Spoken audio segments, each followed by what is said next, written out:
আমরা প্রস্তাবনার মূল অংশে যেগুলো বাংলাদেশের রাজনৈতিক ক্যারেক্টার পরিবর্তন করে দেওয়ার মতো যে সমস্ত বিধান পঞ্চদশ সংশোধনের মাধ্যমে আওয়ামী লীগ এনেছিল ওগুলো সহ আর কিছু নতুন প্রস্তাব আমরা করেছি। সেই প্রস্তাবের মধ্যে বাংলাদেশের বর্তমানে জনগণের আকাঙ্ক্ষা এবং জুলাই আগস্ট বিপ্লবের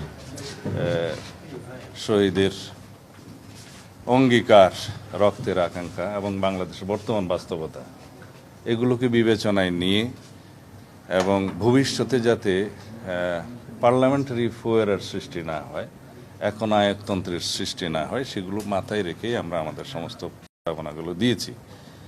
যেমন আমরা রাষ্ট্র ক্ষমতায় প্রধানমন্ত্রী এবং রাষ্ট্রপতির মধ্যে ক্ষমতার ভারসাম্য আনয়নের জন্য বিধান রেখেছি এবং পরপর দুইবারের বেশি প্রধানমন্ত্রী পদে কেউ আসীন হবেন না সেই বিধান রেখেছি।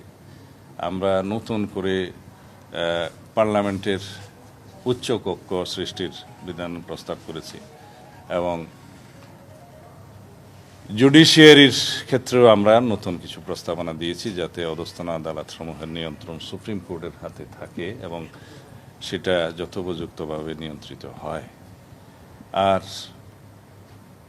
আমরা নতুন পদ হিসেবে উপরাষ্ট্রপতি, উপপ্রধানমন্ত্রী পদ সৃজনের বিষয়টা আগে এক সময় ছিল, সেটা আমরা পুনঃপ্রবর্তনের বিধান রেখেছি, প্রস্তাব করেছি।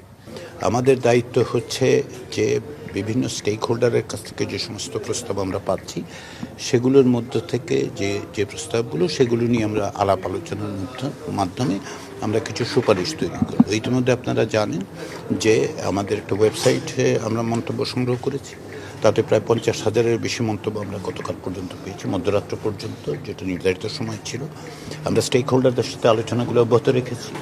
ইতিমধ্যে আরও কয়েকটি সংগঠনের সাথে আমরা কথা বলবো এবং কয়েকজন নেতৃস্থানীয় ব্যক্তির সাথে। এর বাইরে যেটা আমরা আগামী সপ্তাহে থেকে অবশ্যই শুরু করব সেটা হচ্ছে একটা জরিপ, সারা বাংলাদেশে একটা জরিপ তৈরি করব যাতে করে সমস্ত ধরনের মানুষের মতগুলো আমরা পাই।